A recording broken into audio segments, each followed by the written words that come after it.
de Dios. En el nombre del Padre, del Hijo y del Espíritu Santo.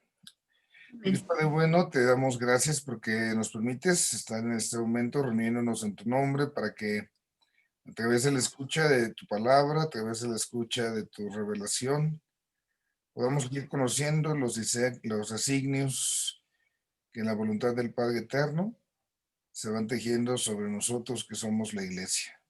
Ayúdanos a comprenderlos, ayúdanos a vivirlos y encontrar en ellos siempre un cauce para estar procurando ayudarte en la misión a la que tú nos invitas para hacer tu voluntad.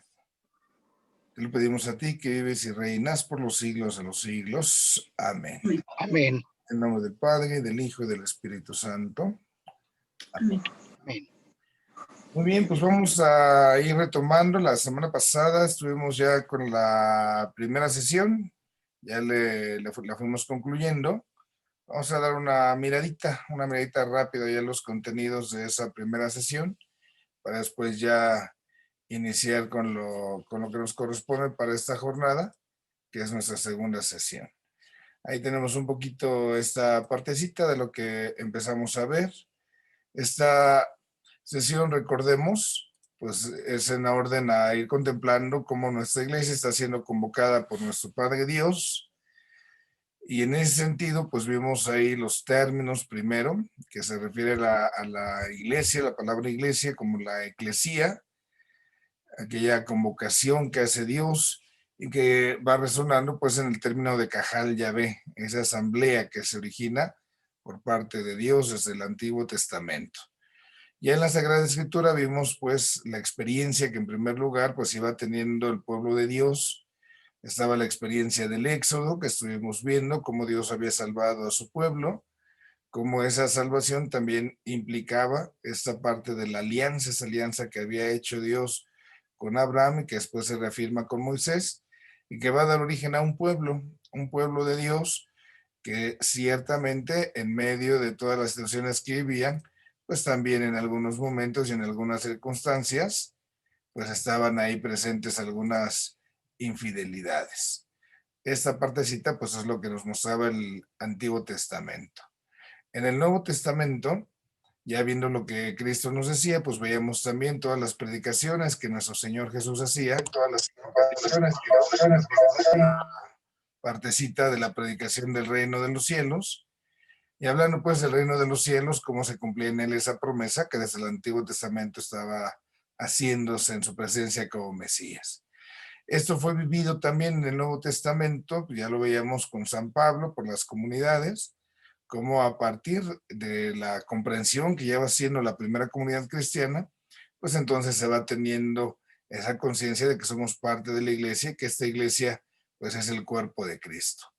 A partir de esto, pues veíamos ya algunas enseñanzas de parte de los santos padres que nos van hablando pues de cómo ya en la Sagrada Escritura se va encontrando precisamente pues esa prefiguración de lo que es la iglesia en el Antiguo Testamento. En lo que se refiere al magisterio, nos centramos en estas afirmaciones de la Lumen Gentium, siempre pues con la misma verdad, como es Dios Padre el que está convocando precisamente a que nos congreguemos para ser partícipes de la salvación y para que también se participe de esa salvación a otros, como una especie, digamos, de continuidad a lo que Cristo había iniciado.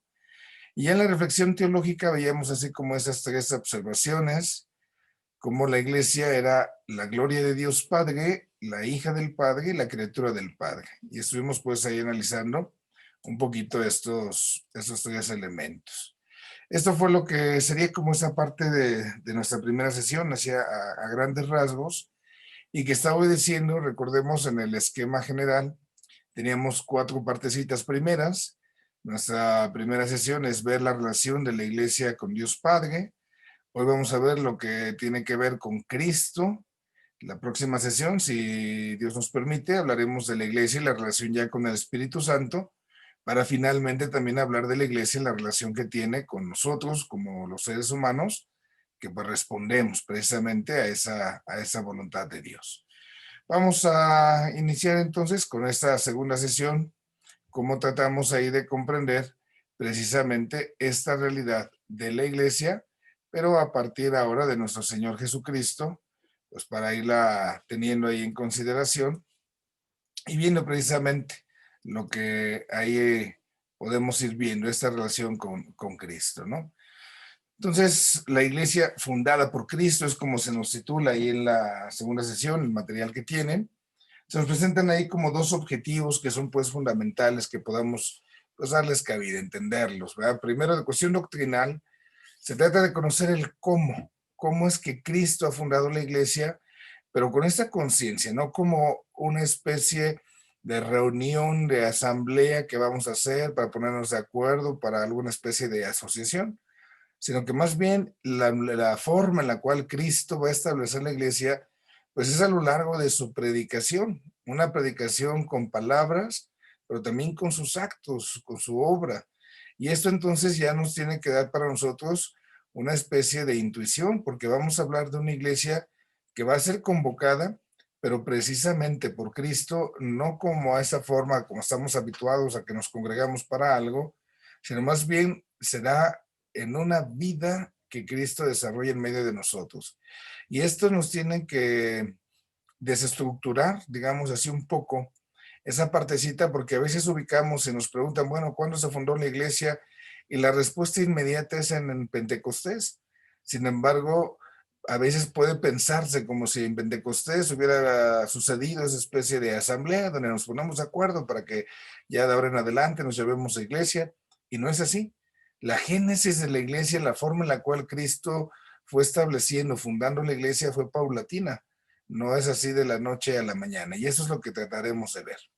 Y de parte del objetivo moral, bueno, pues tratar de tomar conciencia cómo aquello que Cristo hizo en su inicio y que siguieron los apóstoles, pues también lleva detrás la acción del Espíritu Santo. El Señor Jesús, movido por el Espíritu Santo, y después los apóstoles y nosotros, movidos por el Espíritu Santo, seguimos dando pues vida a esta iglesia que tenemos.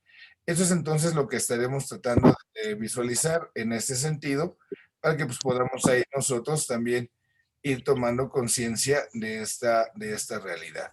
Por ahí nos vamos a estar moviendo en esta tardecita con estas dos realidades, ¿no?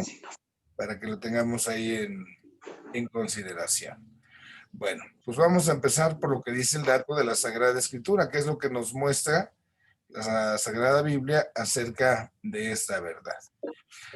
Lo primero que tenemos es considerar cómo nuestro Señor Jesús está anunciando y además causando esa llegada del reino de Dios que ya había estado precisamente profetizado desde la antigüedad.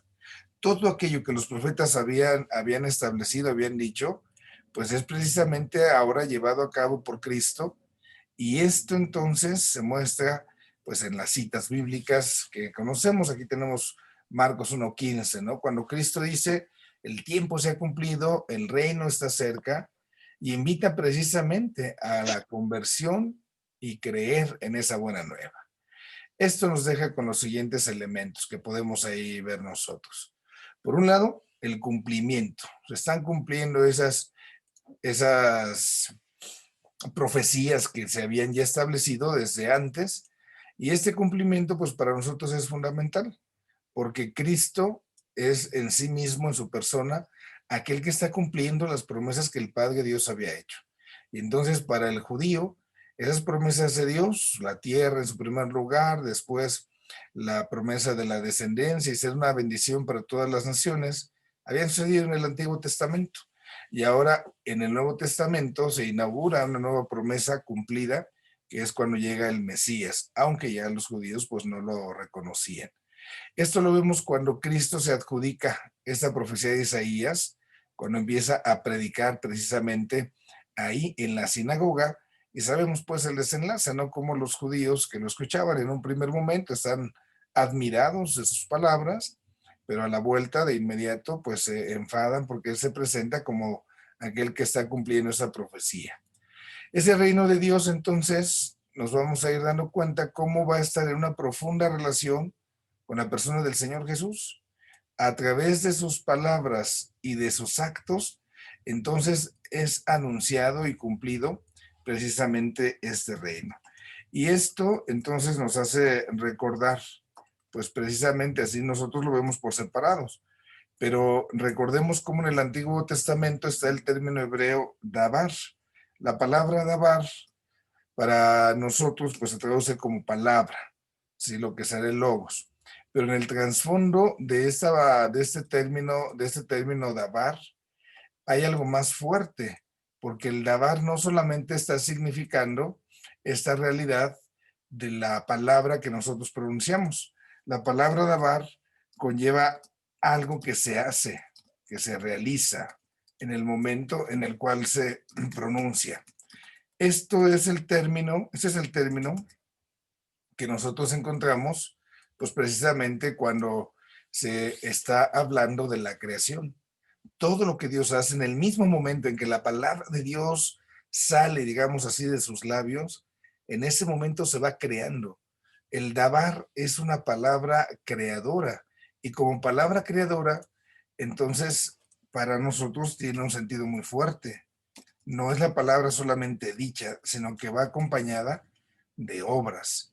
Por eso, decir que Cristo está predicando el reino implica sí un anuncio verbal, pero que al mismo tiempo se está realizando, se está actuando.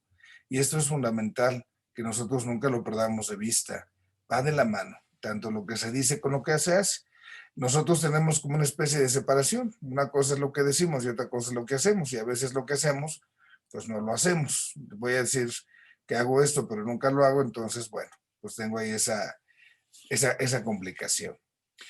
Este reino de salvación, además, pues como es precisamente una salvación la que se está anunciando y como implica una acción, pues implica una conversión. Esa conversión, nosotros la sabemos, es ese volver precisamente como ese modelo original. Y parte de que le creo a Dios, ahí está la fe, y eso que creo con mi fe lo llevo a obras. Eso no está el amor. Y tiene que ser algo que abarque tanto lo corporal como lo espiritual, porque de lo contrario, si la presencia de la salvación, que es la realización del reino, solo estuviera como una esperanza meramente material, pues esto definitivamente quedaría muy lejos. Ese era precisamente como el defecto que había en los judíos, que estaban esperando una salvación meramente material de carácter político, y entonces pues eso quedaría incompleto. Y lo sabemos, pues ¿qué hubiera pasado si en una de esas, pues Cristo hubiera sido ese revolucionario que querían aquellos? Pues entonces los hubiera liberado del yugo romano, pero bueno, ahí hubiera terminado todo. Y sin embargo la cosa es pues más completa. Y junto con esto, también nosotros decimos, cómo este reino está exigiéndonos, nos está pidiendo, sí, esta conversión, pero también una conversión que brota precisamente desde lo más íntimo de nuestro corazón, de nuestro ser, porque no es solamente lo externo, sino sería pues también algo hueco. Y así entonces la obra de Jesús, todo su actuar, todo su quehacer, pues tiene como este tinte, ¿no? Trata de unir al futuro pueblo de Dios para que seamos una sola cosa. No hay diferencia, dice San Pablo, ¿verdad? Entre judíos, entre gentiles, hombres, mujeres, esclavos, libres. Se trata de ser una sola cosa junto a Él. Y esto ya es el reflejo precisamente de la Trinidad, la comunión. En la comunión nosotros estamos llamados a vivir en esa intimidad con Dios, donde todos entonces en Cristo, pues seremos hechos parte de ese mismo pueblo. Y entonces el punto focal para nosotros en esa circunstancia, pues radica en nuestro Señor Jesucristo. Será Cristo quien a través de su obra, entonces nos ayude a permanecer unidos y quien sostenga precisamente esta verdad. Por eso se dirá que somos hijos en el Hijo. Y esto entonces, pues es esta partecita de lo que nosotros implicamos ahí en esta cita bíblica. Ahora, ¿cuál es la naturaleza de ese reino? Aquí Jesús pues nos lo va a ir revelando. El reino en primer lugar lo tenemos que ver como un regalo, como un Dios, como un don, perdón, como un don que Dios nos hace. No es algo que nosotros hayamos ganado por nuestros méritos, porque si así fuera entonces el reino de Dios sería causado por el ser humano y no por Dios. Y entonces pues sería una conquista que nosotros hacemos pues a través de a lo mejor de algunos acuerdos o de alguna realidad pues que nos lleve a congregarnos para conseguir una finalidad común. Y claro que no, El reino de Dios es un don que Dios nos hace y es aquí donde entonces tenemos que darnos cuenta cómo ese reino de Dios lleva otro trasfondo, esa asamblea de Dios que se va teniendo precisamente, pues lleva a otra realidad. Lo voy explicando en esta partecita, ¿no? Si yo hablo del reino de Dios, este reino de Dios va a tener un medio para conseguirlo, para que se realice. Y ese medio va a ser la iglesia. La iglesia es precisamente esa convocación del pueblo, donde entonces a través de los actos que la gente hace, aquella gente que se ha sido congregada, entonces a través de sus acciones, de sus actos, de sus palabras, todo se va a encaminar a ese reino. El reino de Dios, entonces, tenemos nosotros que irlo comprendiendo como un acto de comunión, una común unión que se va a establecer entre los hombres y entre Dios. Y esto es lo que llamamos el reino. El reino, entonces, lo tenemos que ver como un concepto existencial, no como algo solamente material. Al ser existencial implica una serie de relaciones, es un concepto, digamos, también relacional, existencial, porque es una existencia que se va a estar estableciendo precisamente a partir de esas relaciones. Y esa unión que se va a dar entre nosotros y junto con Dios, pues es lo que llamamos el reino de los cielos. El reino de los cielos, por eso se dice es un regalo, porque es Dios mismo el que está abriendo su ser, el que está abriendo su corazón para que nosotros nos unamos precisamente con ellos. Por eso entonces la iglesia tiene que comprenderse como ese medio que ayude a que haya comunión y no división. Es un reino universal, nos dice también pues acá la enseñanza, ¿no? Porque este reino universal pues está abierto a todos los hombres. No hay así como que unos sí y unos no. ¿A qué se condiciona la entrada? Bueno, pues es una entrada que implica una respuesta. Está la invitación de Dios y entonces a esa invitación de Dios, pues yo debo responder. La invitación de Dios aquí se está estableciendo, pues en razón primero a una conversión. Dios, digamos así, invita y entonces el hombre pues va a saber si responde. Y esa respuesta del hombre pues tiene que conllevar estos dos elementos. Por un lado, esa conversión y también junto con ello, pues la fe, el creer. Yo no puedo decir que soy parte del reino de Dios, yo no puedo decir, voy a traducir, que voy a estar unido con Dios, pues si no creo en Él. Si no creo en el Señor, pues entonces no voy a estar en esa comunión. Y el segundo aspecto, si yo quiero estar en esa comunión con Dios, en esa unión con Dios, pues tengo que convertirme, tengo que hacer a un lado todas aquellas realidades que me alejen del Señor. No sé, pongamos el ejemplo del amor. Si yo voy a establecer una relación con una pareja, pues también implica esas dos verdades. Por un lado, si quiero estar con mi esposa, si quiero estar con mi novia, pues tengo que creer en ella y tengo que creerle a ella. Y junto con ello, si voy a establecer esa unión íntima con ella, pues también tengo que convertirme hacia ella. No puedo estar viviendo con un corazón en ese sentido dividido, porque no, pues nunca voy a juntarme hacia ella. Esta partecita pues nos hace comprender esta realidad. Ahora, en nuestro Señor Jesús se está haciendo presente y este reino, pues a través, como vamos diciendo, de esas palabras, de esos milagros, sus obras, y esta parte es entonces donde se va mostrando esa ligazón, esa intimidad que hay entre la presencia de Jesús y cómo se establece el reino. Y así entonces, bueno, pues llegar a que se establezca el reino cuando Cristo lo anuncia, pues no es que haya puesto su changarro y los invito acá a la inauguración del nuevo local que estoy haciendo, no, no, sino que como va generando esa intimidad con el Padre, entonces los seres humanos son invitados a establecer esa comunión con el Padre Dios. Y en esta tarea, entonces, nuestro Señor Jesús va a relacionar precisamente a la iglesia. Relaciona a la iglesia porque entonces es a través de la iglesia, esa grey de Jesús, los discípulos, donde se va entonces a ir desarrollando este reino.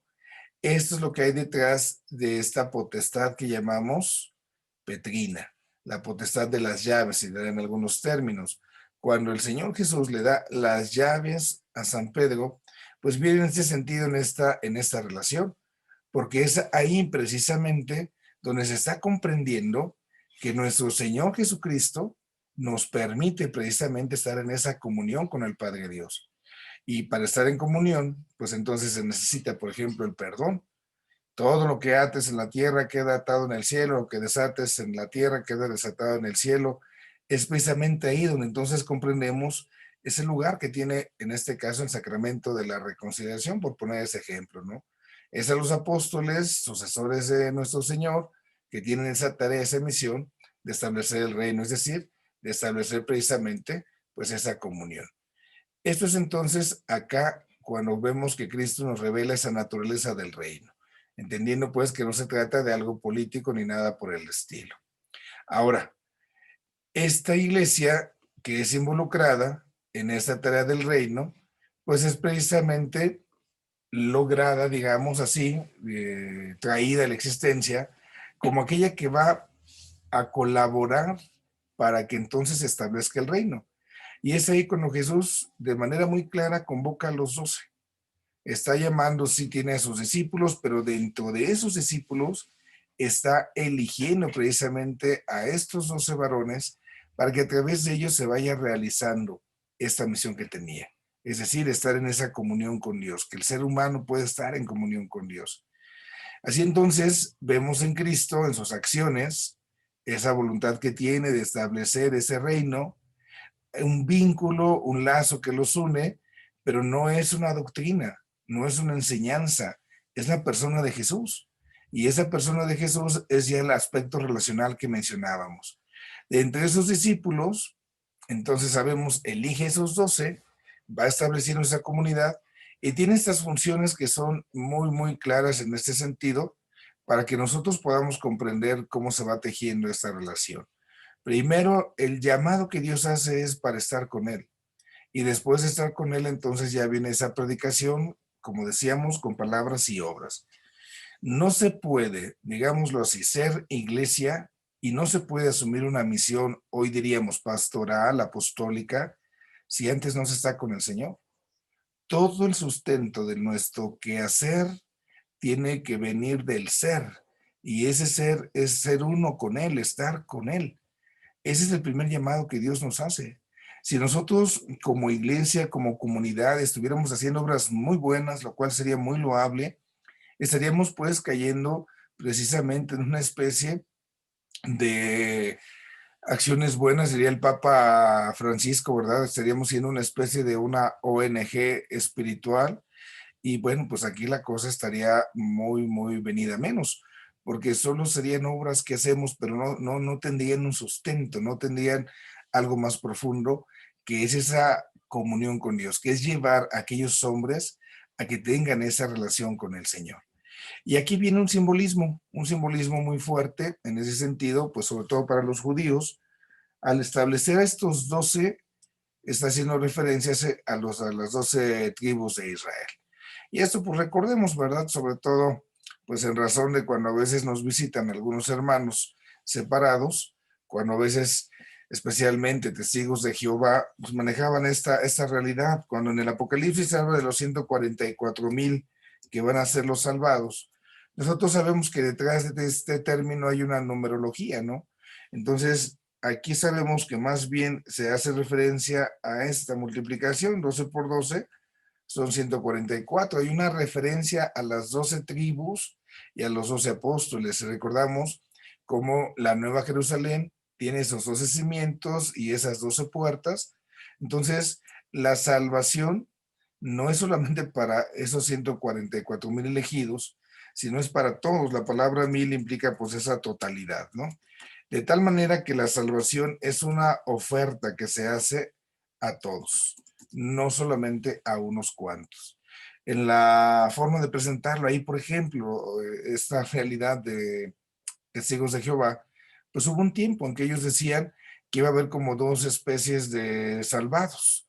Los salvados, así como muy consentidos de Dios, que iban a estar así como que junto con él, eran esos 144,000. Y el resto que se salvara, bueno, iban a estar como en otro cielo, digámoslo así, de segunda clase, donde, bueno, pues ahí, pues tú eres bueno, pero no tan bueno porque ya te tocó estar allá en la mesa principal, ¿no? Pues eso, sobre todo, en Testigos de Jehová, pues era o es un error doctrinal, pues terrible, porque parecería que hay como clases ahí en la salvación. Aquí el simbolismo para nosotros pues es muy fuerte, más bien en este sentido. Es un pueblo donde no se obedece a una descendencia física, sino al estar con el Señor, precisamente a esa comunión y con una tarea pues bien específica, que es ayudar a proclamar su reino. Esto es entonces lo que nosotros aquí observamos, precisamente cómo Jesús da comienzo a esta iglesia. Y este comienzo tiene precisamente como eventos muy puntuales ya en este sentido, pues primero, cuando llegamos al momento de la pasión, muerte y resurrección de Jesús. Primero estaría ese momento de la institución eucarística, es decir, la última cena. Y esto se va desarrollando hasta llegar al culmen ahí en la Santa Cruz. Podemos decirlo entonces ahí de esta manera. La institución de la Eucaristía es eclesial, no es nada más para unos cuantos, nada más para unos poquitos, es para todos. Y allí es entonces donde nosotros vemos que se trata de un acto comunitario para el beneficio de todos. Nuestro Señor Jesús concibe la Eucaristía como un sacrificio que se relaciona con esa Pascua del antiguo Israel. Recordemos la Pascua, esa liberación, ¿no? Entonces, la Eucaristía es para nosotros un momento liberador. ¿De qué se trata de liberarnos? Pues se trata de liberarnos de toda esclavitud que nos impide estar en esa plena comunión con Dios.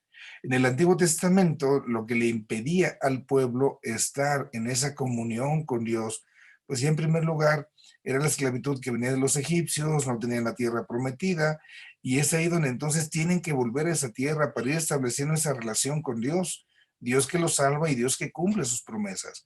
Para nosotros esto lleva más allá de lo material. Y entonces esta Pascua, que es la Eucaristía, implica una libertad de todo aquello que nos ate y que no nos deje estar en esa relación con los demás, en ese amor pleno hacia los demás, hacia Dios, hacia nosotros mismos. Es ahí entonces donde viene este mandato que Cristo hace a los suyos para celebrar la Eucaristía hasta que entonces este reino llegue a plenitud. Este reino entonces se pueda cumplir. Y esta partecita es para nosotros fundamental. Cuando ya esté esa plena comunión con Dios, cuando con Dios estemos cara a cara, pues es ahí donde tenemos ya la oportunidad de ir participando de esta verdad. Y en la cruz, entonces, bueno, pues aquí esto llega a su culmen en el sentido de que a través del sufrimiento y la muerte de nuestro Señor, se está teniendo en primer lugar la muestra del amor más grande que ha habido. Y ese amor precisamente es el que nos une, es el que nos vincula. Cristo está entonces así atrayendo a todos y nos sigue atrayendo a través del misterio de la cruz, porque es ahí en la cruz donde conocemos ese acto de amor del Padre por nosotros, de Cristo por nosotros, y esto es lo que nos limpia, nos renueva de nuestros propios pecados. Yo les compartí por ahí en alguna ocasión en ese sentido esa pintura que está ahí en la capilla del Seminario Mayor, que muchos de ustedes conocen, que tiene dos gestos que pueden ser muy evocadores.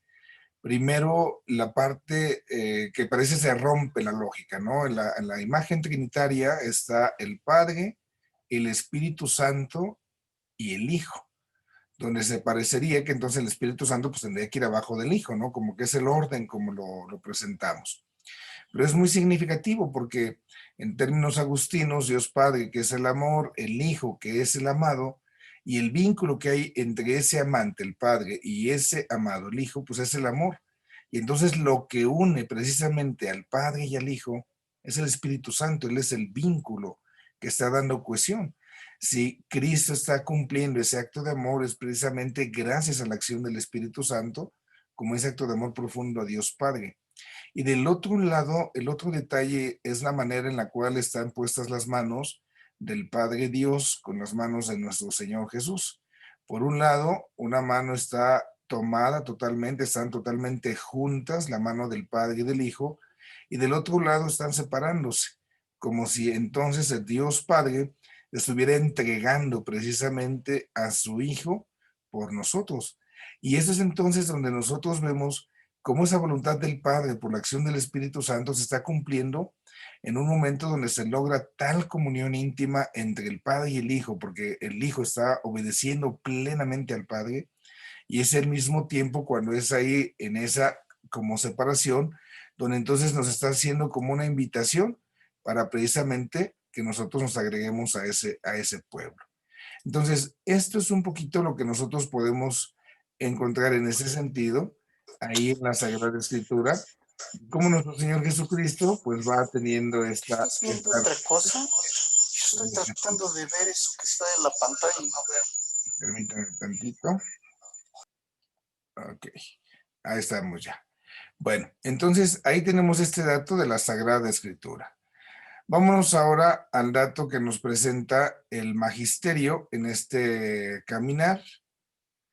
Y entonces en el magisterio vemos dos documentos que ahí son fundamentales. Por un lado tenemos esta constitución que se llama Pastor Eternus. En esta constitución apostólica, el pastor eterno, dice el texto, decreta edificar la Santa Iglesia, donde todos los fieles se reúnan como casa de Dios vivo, unidos entre sí, por el vínculo precisamente de ese amor y de esa fe. Y es Cristo el que es declarado fundador de esta iglesia, apoyándose en ese último deseo, ¿no? Que se manifiesta en esos momentos, cuando Cristo les habla a sus apóstoles diciendo pues que quiere que todos sean uno, como Él y el Padre Dios lo son.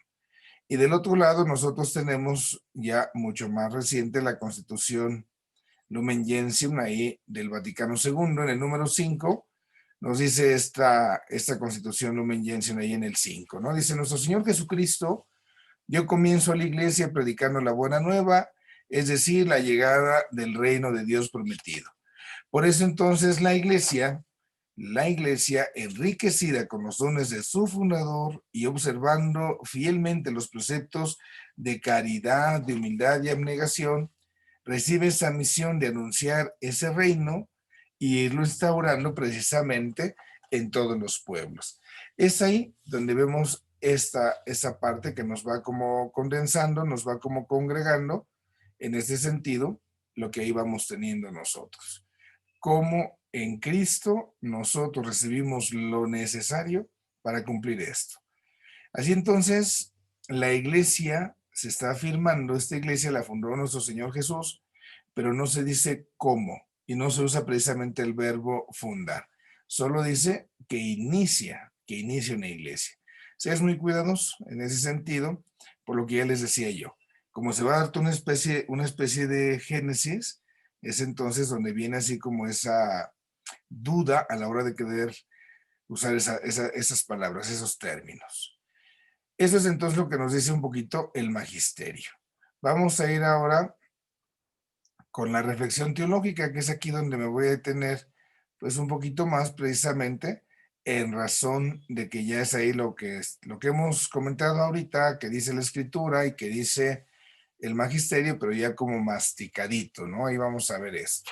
Entonces, bueno, el primer elemento que tenemos acá nosotros es que la fundación de la iglesia no es un acto, no es un acto, se trata de una historia. Y esta parte es fundamental que nosotros no la perdamos de vista. Es aquí donde se nos van muchas veces las cosas de las manos, ¿sí? No es un acto, no es un acto. Un acto sería muy puntual, muy concreto. Ahorita a las 12 del día los invito porque resulta que voy a hacer la bendición de mi local porque se va a inaugurar. No, no. Aquí no podemos afirmar que Cristo en un momento determinado, en un día, en una hora específicas, dio por inaugurada la iglesia. Es una historia, implica un caminar, implica génesis. Y es aquí donde nosotros vamos a poner mucha atención. Podemos verlo desde esta manera. Primero, todo lo que nuestro Señor Jesucristo hace, decíamos, su vida entera, sus palabras, sus acciones, es en cierto sentido raíz y fundamento de la iglesia. Todo lo que Cristo hace y todo lo que Cristo realiza es entonces en razón de ir haciendo ese pueblo, en razón de ir estableciendo ese vínculo de comunión. No podemos decir, lo subrayo, no podemos decir que en tal momento, en tal cita bíblica, en ese exactamente fue donde se inició esto. Eso no nos funciona, porque pues entonces si alguien dijera, a ver, dime, que alguien llegara a cuestionarme, a ver, dime exactamente dónde Cristo dice, de ahora en adelante pongo una iglesia. Pues en ningún lado lo va a decir así explícitamente, sino que se va intuyendo esa voluntad fundacional que él tiene a través de una vida entera, no de pedacitos. Y entonces la fundación de la iglesia es en razón de una finalidad. Nuestro Señor Jesucristo, precisamente, quiere a la iglesia para que ayude en esa tarea de salvación. Y entonces todo lo que Cristo hace va encaminado a esa salvación que decíamos es de esa comunión y viene precisamente a irse estableciendo con la ayuda de la iglesia. Esto entonces tiene que llegarnos a una conclusión, ¿sí?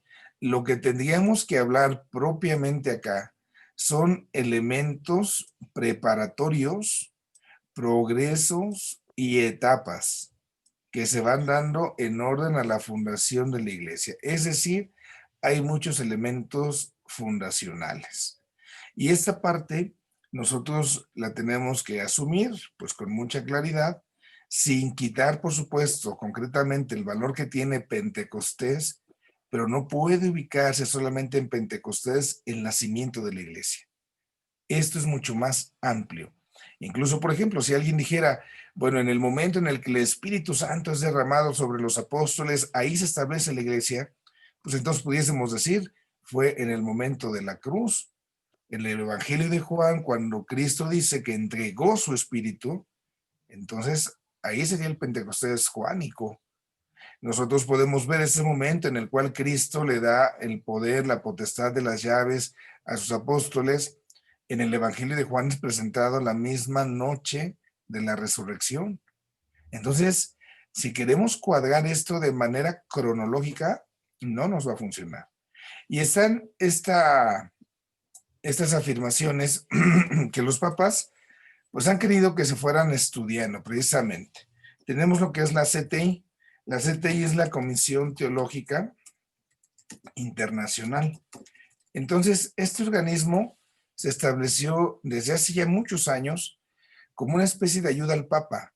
Cuando el Papa considera que hay algunas cosas que hay que clarificar en la doctrina de la Iglesia, pide la ayuda a este grupo de teólogos que no son magisterio porque no son papas o obispos o no van a ejercer sus actos como una enseñanza como tal, sino el Papa pide ayuda y entonces ellos presentan argumentos a favor, en contra, y a partir de lo que ellos hacen, bueno, pues ya se tiene una mayor claridad.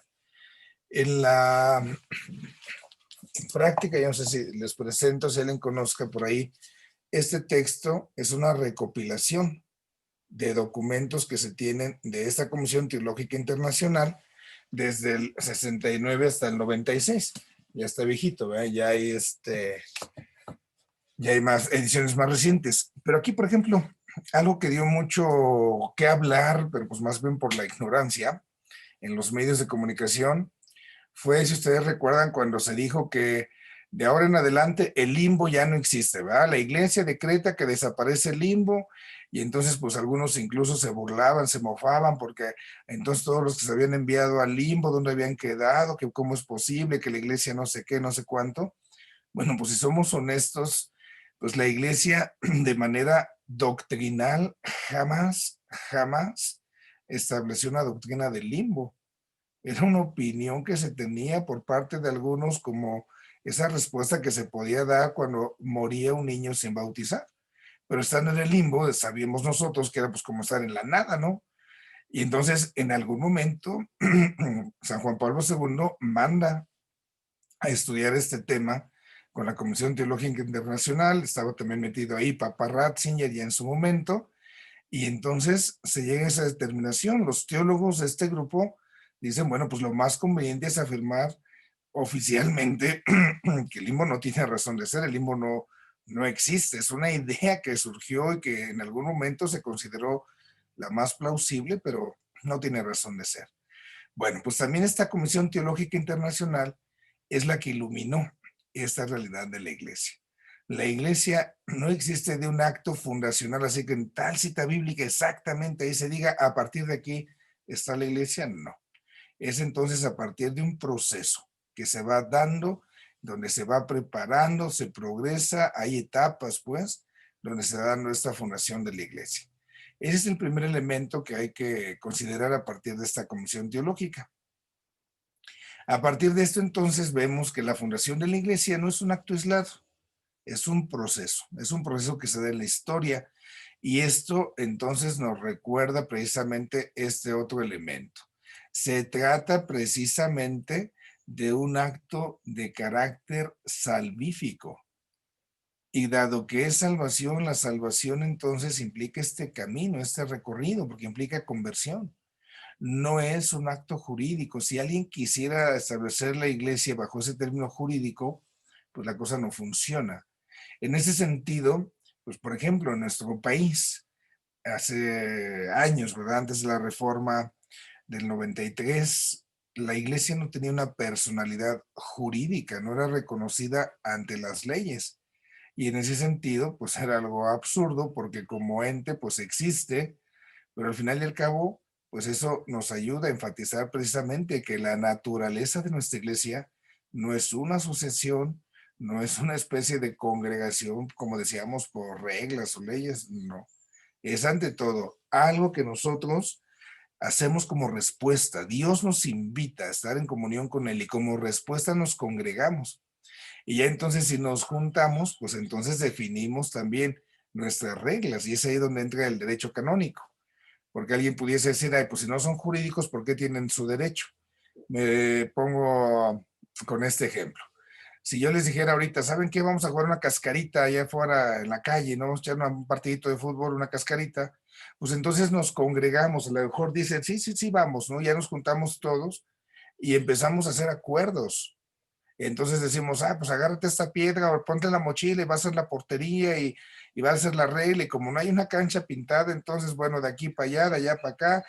Y como decíamos cuando éramos niños, ¿no? ¿Cómo termina precisamente ese partido después de no sé cuánto tiempo? Gol gana, ¿no? Entonces el que mete el último gol es el que gana porque ya es tarde. Y ese grupo respondió precisamente a la invitación de alguien y ahí en ese camino, a la hora de querer dar una respuesta, se fueron definiendo también aquellas reglas que pudieran ayudar a ese cumplimiento. Así nosotros, como institución, es Cristo el que nos instituye, es el que nos invita. Y a partir de la invitación que Cristo nos hace, nosotros queremos responderle. Y si tenemos ordenamiento jurídico dentro de la iglesia, derecho canónico, es en razón de que nuestra respuesta sea precisamente hacia Dios en ese acto de amor. Eso nos ayuda, por ejemplo, a ver que el derecho canónico tiene un carácter muy pastoral, netamente pastoral. Cuando alguien llega y pregunta, ay, padre, es que se va a divorciar por la iglesia mi cuñada y no que no se podía y que no sé cuánto y que, a ver, como que sí, que no. Entonces, si vemos esto meramente jurídico, pues quiero meter hasta mi lana, quiero meter mis abogados, quiero meter, no, no, lleva un acontecimiento salvífico y entonces es ahí donde viene ese análisis para el bien del alma de aquella persona, donde pueda acercarse a Dios y esto es entonces lo que fue dando origen a ello. Aquí lo subrayo todo esto porque a veces para algunos la iglesia es eso, ¿no? Un grupo meramente social, un grupo meramente jurídico y no, es un grupo, es una iglesia, una comunidad que está respondiendo precisamente al Señor que la quiere salvar. Vemos entonces cómo en nuestro Señor Jesús, entonces todas aquellas promesas que se habían hecho, pues Él las recoge, las asume, pero al mismo tiempo implica también el futuro, ¿no? Porque está anticipando lo que va a suceder.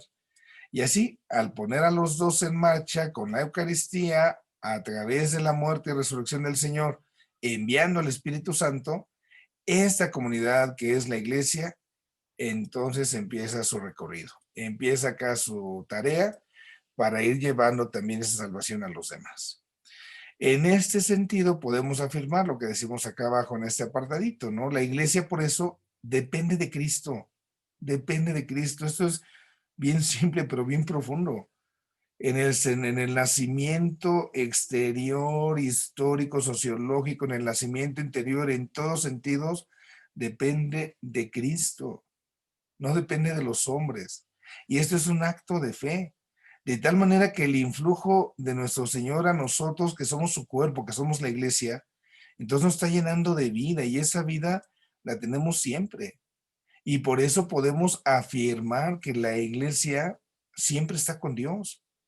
Si nuestra iglesia fuera solamente una comunidad de origen humano por el acuerdo que los seres humanos hayamos hecho, retomo el ejemplo ahí de la cascarita, ¿verdad? Pues entonces cuando el dueño del balón se enoja con la cascarita, dice, ya me enojé porque voy perdiendo, me llevo mi balón, lo recojo y pues ya se acabó, ¿no? Si la iglesia fuera solamente eso, un acto humano, ¿desde cuándo se hubiera acabado? El hecho de que la iglesia sea esa institución, dicen unos, de carácter humano, habría que agregar de carácter humano y divino, que ha durado durante 2000 años en nuestra historia humana, eso ya nos da por lo menos la pauta donde podemos intuir que no depende de nosotros, depende de Dios.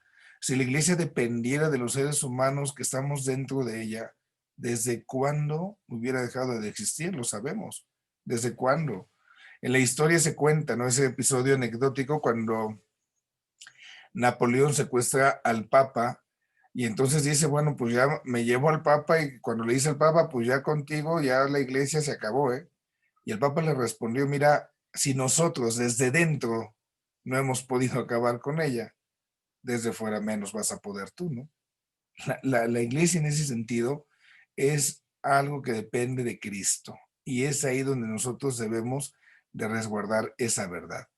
Eso entonces es el primer elemento, ¿no? La fundación de la iglesia no es un acto, es una historia y es una historia donde estamos acompañados de Jesús. Y en esta fundación de la iglesia, pues implica entonces qué conciencia tenía Jesús. Hay algunos que van a cuestionar, que van a preguntar, bueno, ¿de veras Cristo quería establecer una iglesia? ¿Fue un invento que por ahí hicieron y porque no sé qué, que no sé cuánto? Vamos a ver esto. ¿Realmente podemos preguntarlo así? ¿Realmente Cristo quería la iglesia? Entonces, bueno, vamos viendo con estos. Jesús instituye a 12. El hecho de que haya puesto a 12 no significa, ojo, no significa que los identificara sin más con la iglesia que quería edificar. Jesús no les dijo, a ver, vénganse ustedes dos y les voy a encargar esta chamba. No, no. Él va dejando que la cosa como que fluya, como que se vaya dando, ¿no? Y entonces, antes de morir, nuestro Señor Jesús pone las bases de una iglesia. Pero la iglesia como tal, ahora sí, la iglesia como tal se va a manifestar en la venida del Espíritu Santo después de la Pascua. Es cuando ya se congregan como comunidad. El que nuestro Señor Jesucristo se dice fue fundador de la iglesia porque expresa esa voluntad salvífica que quiere realizar a través de estos hombres y sus sucesores, pero no les dijo ya, se tienen que agrupar, se tienen que reunir, no, sino que son ellos, los apóstoles, quienes después de la muerte de nuestro Señor Jesús y su resurrección, ya se congregan, ya están unidos en la oración. Cristo sí se los puso como tarea.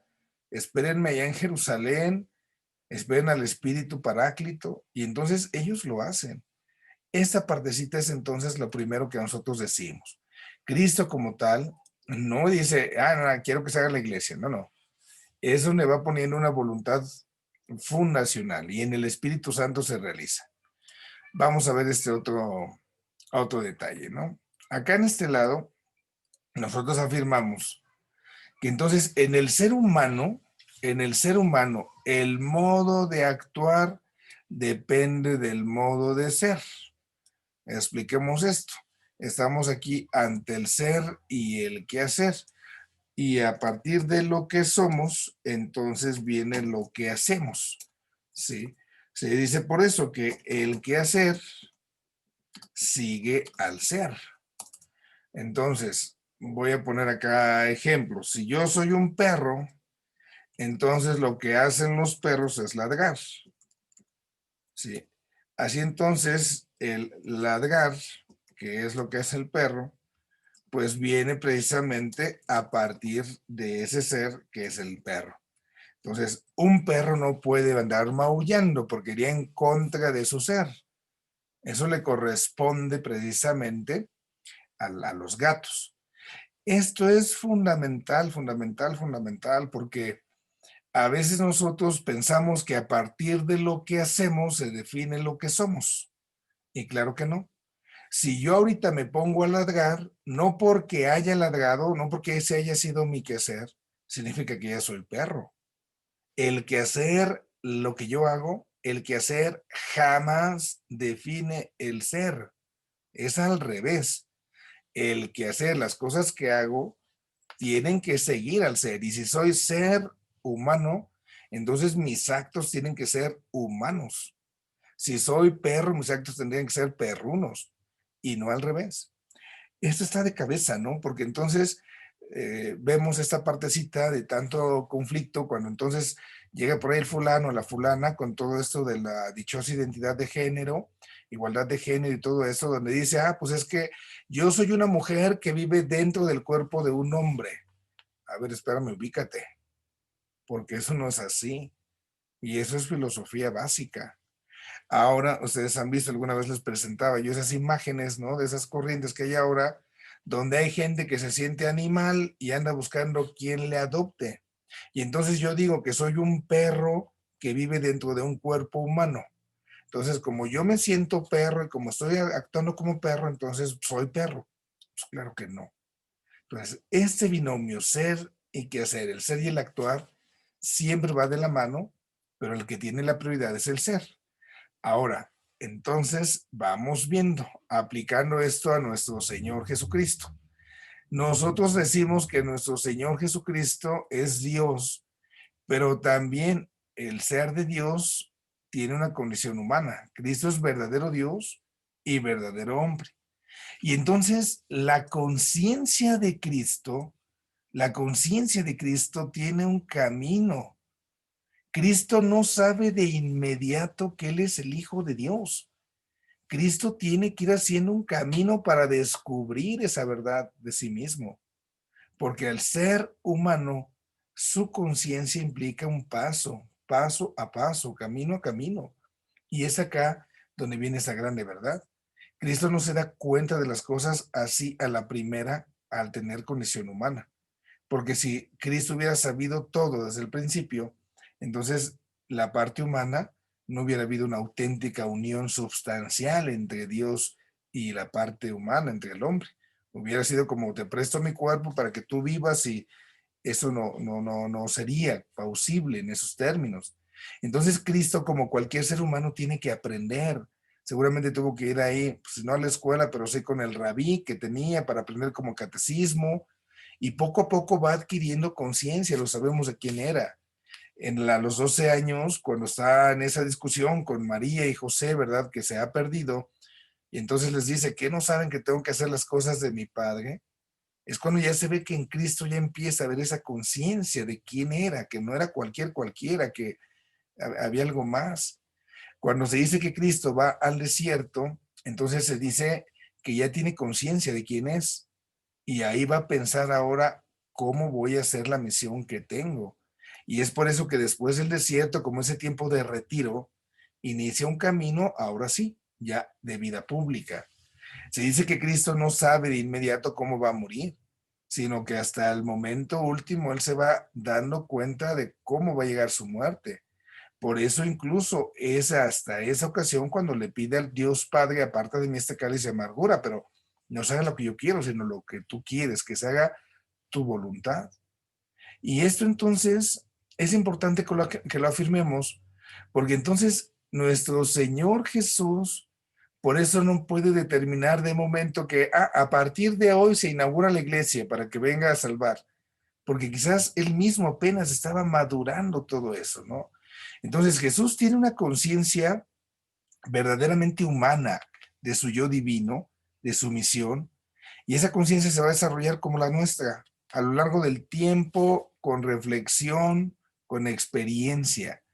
Y es precisamente por eso que nosotros podemos deducir que lo que hace Jesús, sus acciones también en orden precisamente a la misma fundación de la iglesia, pues entonces se va a ir desarrollando poco a poco. No es que esto se dé de la mañana, de la noche a la mañana, ¿no?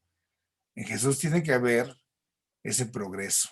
La acción de Jesús progresó, ¿no? Sus intenciones personales se van a ir precisando poco a poco, a lo largo de su vida. Y es ahí donde entonces nuestro Señor va tomando decisiones, ¿no? Esa toma de decisiones llevan a una intención muy clara, que es perpetuar pues su obra, aquello para lo cual había sido enviado. Fue enviado para salvar, entonces se tiene que perpetuar, se tiene que continuar. Y así entonces en ese caminar, en ese génesis, se va viendo cómo Cristo va estableciendo la iglesia. Este proceso histórico no atenúa, no disminuye la causalidad de Jesús. Que alguien entonces dijera, ah, bueno, pues Cristo nada más le dio la idea, ¿eh? Pero ya fue el Espíritu Santo el que la desarrolló, el que la llevó a cabo. Claro que no, claro que no. Cristo fue el auténtico fundador, porque la fundación de la iglesia, del reino, entiéndase, es ese vínculo de comunión del que hemos hablado. Y al estar estableciendo ese vínculo de comunión, pues es Cristo nuestro Señor a través de su vida, de sus obras, de sus actos. Y esto entonces pues nos lo va enseñando precisamente este caminar de Cristo. Ahí entonces tenemos precisamente estos dos elementos dentro de nuestra reflexión teológica. Primero, la fundación de la iglesia es un camino, no es un acto de ahorita y ya, y cómo ese camino es precisamente a partir de esa humanidad de nuestro Señor Jesús. Y así entonces es como podemos ver esta partecita de la fundación de la iglesia a partir de nuestro Señor Jesucristo, ¿no? Cómo esta iglesia está siendo fundada por nuestro Señor Jesucristo. Voy a dejar pues ahorita de transmitir ahí la pantalla para dar espacio a si hubiese alguna pregunta, alguna duda por parte de alguno de ustedes, poder pauta para ello. Abrimos micrófono por si alguien tiene alguna inquietud.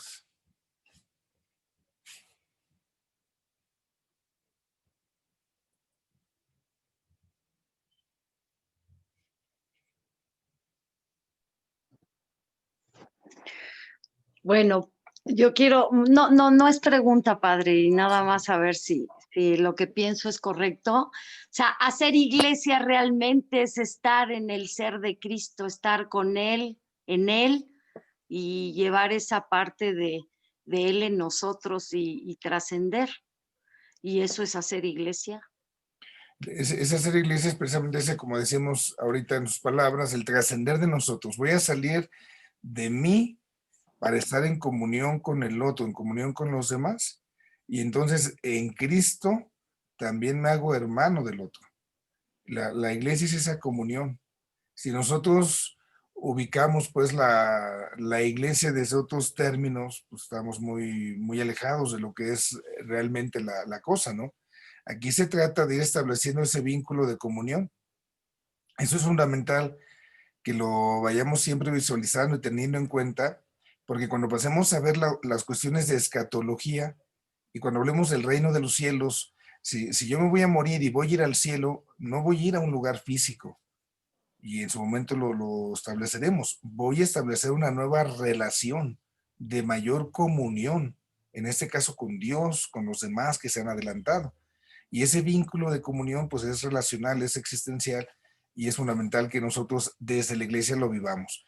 Por eso decíamos en algún momento, la iglesia va a dejar de existir y no nos debe dar miedo en ese sentido, porque es más bien el germen lo que tiene que hacer que la levadura, la levadura que haga que todo se levante, ¿no?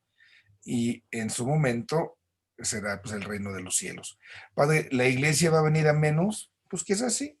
A veces hay muchos que les da miedo, ¿verdad? Como esa profecía que se dice hizo Papa Ratzinger, es que la iglesia cada vez somos menos y que la iglesia está alejando mucha gente y que en esto y que en lo otro. No pasa nada. Primero porque no es mía, es de Dios. Y en 2000 años la iglesia ha pasado esto de peores cosas y siendo de Dios permanecerá. ¿Cómo y quiénes y cuántos? Lo que sea necesario al final y al cabo para que sea germen. Lo importante no es la iglesia, sino el reino. Y esto pues nos tiene que ayudar a salir también de nosotros mismos en ese sentido. Ahí está, Gracias. profe. Claro que sí. Dolores nos va a preguntar algo. Sí, es que ayer, bueno, me surgió una duda muy grande, padre. Sí, dígame. Bueno, duda y no, más bien me ayudó a reflexionar bastante porque me enviaron un video, no sé si los ha visto, de Daniel Javid, algo así. ¿Cómo no? Bueno, habla muchas cosas de Dios, hay mucha palabrería en su forma de expresarse, pero siento yo que más que el encaminarnos de una manera adecuada, como que siento que a los jóvenes los está llevando por una situación totalmente equivocada a lo que pudiera ser el camino de Dios. Después busqué también qué opina la Iglesia Católica de todo lo que él comenta, ¿no? Y algunos de los detalles importantes, porque él dice que nosotros no debemos de vivir con culpa. Entonces, el que está explicando que la culpa no es algo con lo que nosotros debamos de estar lidiando siempre, porque Dios está siempre dispuesto a perdonar, pero nosotros, para sentirnos acogidos por el Padre y por el Hijo, debemos reconocer nuestra culpa cuando lo hemos ofendido. Y Él dice que nosotros debemos vivir sin culpa. Entonces, bueno, yo en este momento agradezco mucho a Dios el tener la oportunidad de contar con gente como ustedes, que de alguna manera nos evangelizan de la forma más adecuada, pero sí lo hago extensivo para todas mis compañeras, para que cuando se presente una situación como esta, porque el Señor habla a lo mejor para muchos muy bonito, pero la capacidad de discernimiento no lo tiene la mayoría de las personas y eso nos hace caer en dudas. Habla también a veces un poquito feo de la iglesia porque dice que la iglesia es una bola de fanáticos, ¿no? Que él ama a un Dios que de alguna manera siempre está dispuesto a perdonar. Yo sé que sí, pero no es la manera en la que él se expresa. Y bueno, después haciendo un poquito la tarea de la vez pasada, en uno de los documentos que leímos, el del Papa Juan Pablo II, hay un poema, no sé si me equivoqué o estoy bien, hay un poema que habla precisamente de lo que es la iglesia y de lo que es la casa paterna a la que todos estamos llamados. Y bueno, a mí me ayudó para, de alguna forma, reivindicar mucho mis ideas respecto a lo que había escuchado y respecto a lo que yo leí de acuerdo a la iglesia. Y bueno, con la clase de hoy, pues muchas cosas ya me quedan muy claras. Ese es el comentario, padre. Muchas gracias, Dolores. Este fulano, si lo conocen, pues es actividad de coaching que se llama hoy. Muy, muy padre, ¿verdad? La realiza, tiene un choro mareador bien padre. Y hay algunos temas que la verdad son muy buenos. O sea, no podemos descalificarlo en su totalidad cuando habla de ciertos elementos. Pero hablando ya en lo que se refiere a Dios, a la fe, a la religión, es el reflejo de lo que vivimos en este mundo. Es un reflejo de un relativismo donde yo me hago mi Dios a mi medida. Y este Dios va a responder a lo que yo quiero, como yo quiero, cuando yo quiero. Y entonces las cosas que de Dios me agradan, como que me ame, me perdona siempre, bienvenidas. Pero eso de que me siento yo culpable y que la iglesia, que fanáticos, y esos mejor los hago fuera. Yo mejor digo cómo voy. Y es interesante. Usted mencionaba un elemento que es fundamental, la capacidad de discernimiento. Nosotros podemos recibir y escuchar tantísimos mensajes y todo, pero lo importante es que sepamos hacer ese discernimiento para decir, esto está bien por esto y esto no está bien por esto y esto, y si a veces incluso a lo mejor no tengo los elementos como para rebatir, yo les digo, pues por lo menos sí que me las huela, ¿no? Que me huela que algo no está de todo bien. Yo les pongo un ejemplo. Yo no sé alburar, nunca aprendí a alburear ni nada, ¿verdad? Y en mi formación con mis compañeros, tuve por ahí dos compañeros bien finos ahí en el seminario. Uno que trabajó en una gasolinera y otro que trabajaba en carpinterías y con albañiles. Y ellos me trataban de enseñar, pero yo nunca aprendí. Ciertamente yo sé hoy en mi presente, cuando alguien me está hablando, albureándome, yo de inmediato sé, me doy cuenta, aunque no sé responderlo. Entonces, así nos puede pasar a veces, por lo menos con eso en el discernimiento, ¿no? Pues que por lo menos me dé cuenta de que algo no me está oliendo bien y entonces ya voy, pregunto, oye, ¿qué hay acá? O cómo ves, o cómo suena, y eso nos ayuda. Ese es el discernimiento que se ha perdido. Todo lo que nos dicen nos lo creemos casi casi de inmediato y bueno, en todos los aspectos sociales, religiosos, culturales, económicos, digo, ahorita son las políticas, ¿no? Y las campañas, y entonces medio mundo habla y todo, y a veces no lo creemos, ¿no? Ahora sí vamos a llegar, decían por ahí de un debate, ahora sí mi pueblo va a ser Dubái, ¿no? Entonces nos lo creemos.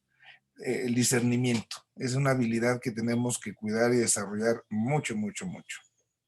Ojalá, si nos da tiempo y espacio en las lecciones, a ver si nos analizamos un video, lo vemos y lo destazamos un poquito, ¿no?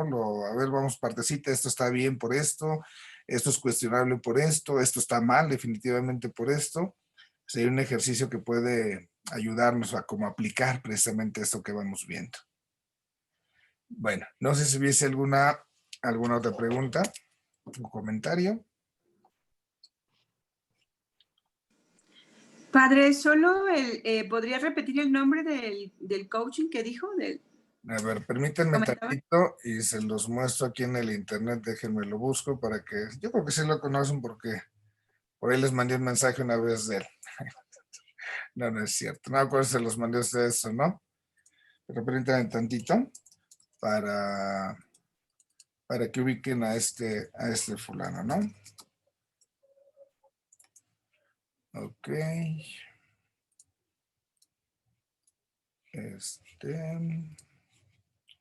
Déjenme los mando a mi pantalla. Ahí tengo ahí, el nombre es Daniel Aviv. Este es el fulano, ¿sí? Y tiene aquí en la pantalla a un lado, pues podemos ver así mucha temática.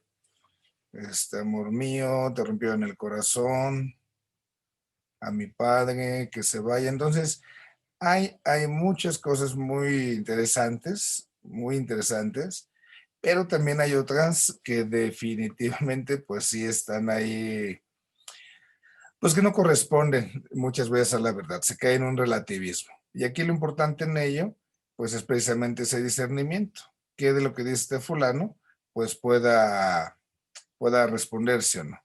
Este es de los religiosos, que es de los cuestionables.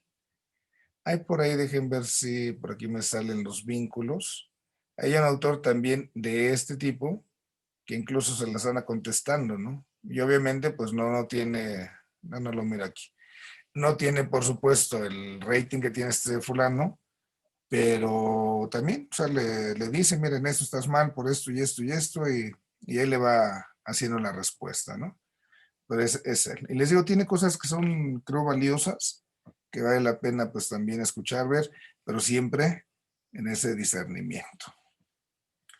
¿Ok? ¿Alguna cosilla más tuviéramos por ahí?